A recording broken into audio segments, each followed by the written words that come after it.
എല്ലാവർക്കും സ്വാഗതം. 1956 ഹിന്ദു ദത്തെടുക്കൽ നിയമത്തെക്കുറിച്ചുള്ള നമ്മുടെ ചർച്ച തുടരുകയാണ്. അപ്പോൾ ദത്തെടുക്കൽ എന്ന് പറയുന്നത് ഒരു പുതിയ ജീവിതം നൽകുന്ന ഒരു പ്രക്രിയയാണ്, അല്ലേ? പക്ഷെ നിയമത്തിന്റെ കണ്ണിൽ എപ്പോഴാണ് ഒരു ദത്തെടുക്കൽ ശരിക്കും പൂർണ്ണമാകുന്നത്? ഒരു ദത്തെടുക്കലിന് നിയമസാധുത കൊടുക്കുന്ന നിർണായകമായ വ്യവസ്ഥകൾ എന്തൊക്കെയാണ്? അതൊരു കുട്ടിയുടെയും കുടുംബത്തിന്റെയും ജീവിതത്തെ എങ്ങനെയാണ് മാറ്റിമറിക്കുന്നത്? നമുക്ക് നോക്കാം. അപ്പോ എന്താണ് ഒരു ദത്തെടുക്കലിനെ നിയമപരമായിട്ട് ശരിയാക്കുന്നത്? അതെങ്ങനെയാണ് എല്ലാത്തിനെയും മാറ്റിമറിക്കുന്നത്? ശരി, നമുക്ക് നേരെ സെക്ഷൻ 11ലേക്ക് പോകാം. അവിടെയാണ് ഈ ചോദ്യങ്ങൾക്കെല്ലാമുള്ള ഉത്തരം കിടക്കുന്നത്. സെക്ഷൻ 11 എന്ന് പറഞ്ഞാൽ അതൊരു ചെക്ക് ലിസ്റ്റ് പോലെയാണെന്ന് വിചാരിച്ചോളൂ. ഒരു ദത്തെടുക്കൽ നിയമത്തിന്റെ മുന്നിൽ ഓക്കെ ആകണമെങ്കിൽ ഈ ലിസ്റ്റിലുള്ള ഓരോ കാര്യവും ടിക്ക് ചെയ്യണം. ഇതൊക്കെയാണ് അതിന്റെ അടിസ്ഥാനം, അതിന്റെ അടിത്തറ എന്ന് പറയാം. ഓക്കെ, അപ്പം നമുക്ക് ആദ്യത്തെ കണ്ടീഷൻ എന്താണെന്ന് നോക്കാം.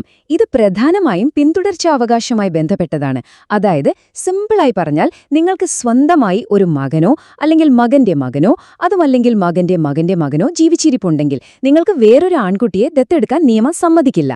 ഇതേ നിയമം തന്നെയാണ് പെൺകുട്ടികളുടെ കാര്യത്തിലും. ഒരു മകളോ മകന്റെ മകളോ ഉണ്ടെങ്കിൽ മറ്റൊരു പെൺകുട്ടിയെ ദത്തെടുക്കാൻ പറ്റില്ല. ഇതിന്റെ പിന്നിലുള്ള ഐഡിയ എന്താണെന്ന് വെച്ചാൽ ആ കുടുംബത്തിന്റെ പിന്തുടർച്ചാക്രമം അതേപോലെ നിലനിർത്തുക എന്നതാണ്. അടുത്തതായിട്ട് നിയമം വളരെ ശ്രദ്ധ കൊടുക്കുന്ന ഒരു കാര്യമാണ് പ്രായവ്യത്യാസം. പ്രത്യേകിച്ച് ഒരു പുരുഷൻ ഒരു പെൺകുട്ടിയെ ദത്തെടുക്കുമ്പോഴും അല്ലെങ്കിൽ ഒരു സ്ത്രീ ഒരു ആൺകുട്ടിയെ ദത്തെടുക്കുമ്പോഴും ഇത് ശരിക്കും പറഞ്ഞാൽ ഒരു നിയമപരമായ സംരക്ഷണ കവചം പോലെയാണ് പ്രവർത്തിക്കുന്നത്. അതെ, നിയമം വളരെ ക്ലിയറായി പറയുന്നുണ്ട്. 21 വയസ്സ്, അതായത് ദത്തെടുക്കുന്ന ആളും കുട്ടിയും വിപരീത ലിംഗത്തിൽപ്പെട്ടവരാണെങ്കിൽ അവർക്കിടയിൽ മിനിമം 21 വയസ്സിന്റെ വ്യത്യാസം ഉണ്ടായിരിക്കണം. ഇത് ശരിക്കും വളരെ പ്രധാനപ്പെട്ട ഒരു വ്യവസ്ഥയാണ്. ദത്തെടുക്കലെന്ന പ്രക്രിയയെ ദുരുപയോഗം ചെയ്യാതിരിക്കാൻ വേണ്ടിയുള്ള ഒരു മുൻകരുതൽ. ഇനി വേറെയും ചില പ്രധാനപ്പെട്ട കണ്ടീഷൻസ് ഉണ്ട്, നമുക്ക് നോക്കാം. ഒന്നാമത്തത്, ഒരേ കുട്ടിയെ തന്നെ ഒരേ സമയം ഒന്നിൽ കൂടുതൽ ആളുകൾക്ക് ദത്തെടുക്കാൻ പറ്റില്ല. അത് കോമൺ സെൻസ് ആണല്ലേ. രണ്ടാമതായി, കുട്ടിയെ ശരിക്കും കൊടുക്കുകയും വാങ്ങുകയും വേണം. അതായത് അതൊരു ഫിസിക്കൽ ആക്ട് ആയിരിക്കണം, വെറുതെ വാക്കുകൊണ്ട് പറഞ്ഞാൽ പോരാ. പിന്നെ ഏറ്റവും പ്രധാനം, കുട്ടിയെ ജനിച്ച കുടുംബത്തിൽ നിന്ന് ദത്തെടുക്കുന്ന കുടുംബത്തിലേക്ക് പൂർണ്ണമായി കൈമാളുക എന്നുള്ളൊരു ഉദ്ദേശം അവിടെ ഉണ്ടായിരിക്കണം. ദത്തെടുക്കലുമായി ബന്ധപ്പെട്ട് എപ്പോഴും വരുന്ന ഒരു സംശയമാണ് ഈ മതപരമായ ചടങ്ങുകളുടെ കാര്യം. ദത്തഹോമം എന്നൊക്കെ കേട്ടിട്ടുണ്ടാവും. അതൊക്കെ നടത്തുന്നത് നല്ലതാണ്, അതിനൊരു വൈകാരികമായ വാല്യൂ ഉണ്ടാകും. പക്ഷേ നിയമപരമായിട്ട് ഒരു ദത്തെടുക്കൽ സാധുവാകാൻ ഈ ചടങ്ങുകൾ ഒന്നും നിർബന്ധമില്ല.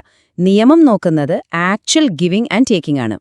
ശരി, അപ്പം നമ്മൾ ഇത്രയും നേരം പറഞ്ഞ ഈ കണ്ടീഷൻസ് എല്ലാം പാലിച്ചാൽ എന്ത് സംഭവിക്കും?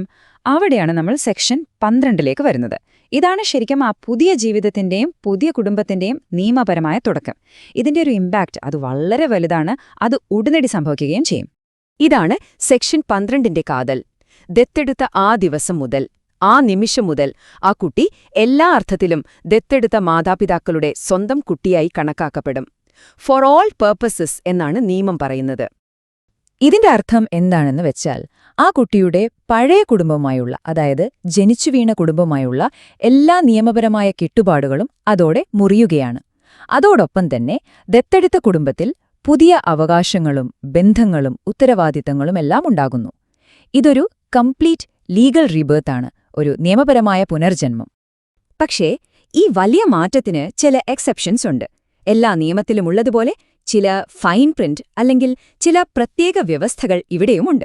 സെക്ഷൻ 12ൽ നമ്മൾ തീർച്ചയായും അറിഞ്ഞിരിക്കേണ്ട 3 പ്രധാനപ്പെട്ട കാര്യങ്ങളുണ്ട്. അപ്പോൾ എന്തൊക്കെയാണ് ആ 3 കാര്യങ്ങളെന്ന് നോക്കാം. ഒന്നാമത്തേത് വിവാഹത്തിന്റെ കാര്യത്തിലാണ്. ദത്തെടുക്കപ്പെട്ട കുട്ടിക്ക് അവരുടെ പഴയ കുടുംബത്തിലെ, അതായത് ജനിച്ച കുടുംബത്തിലെ നിയമപ്രകാരം വിവാഹം കഴിക്കാൻ പാടില്ലാത്ത ആരെയും ദത്തെടുത്ത ശേഷവും വിവാഹം കഴിക്കാൻ സാധിക്കില്ല. ആ ബന്ധങ്ങൾ അവിടെ നിലനിൽക്കും. രണ്ടാമതായി സ്വത്തിന്റെ കാര്യം. ദത്തെടുക്കുന്നതിനു മുൻപ് തന്നെ ആ കുട്ടിയുടെ പേരിൽ എന്തെങ്കിലും സ്വത്തുക്കൾ ഉണ്ടെങ്കിൽ അത് ആ കുട്ടിയുടേതായി തന്നെ തുടരും.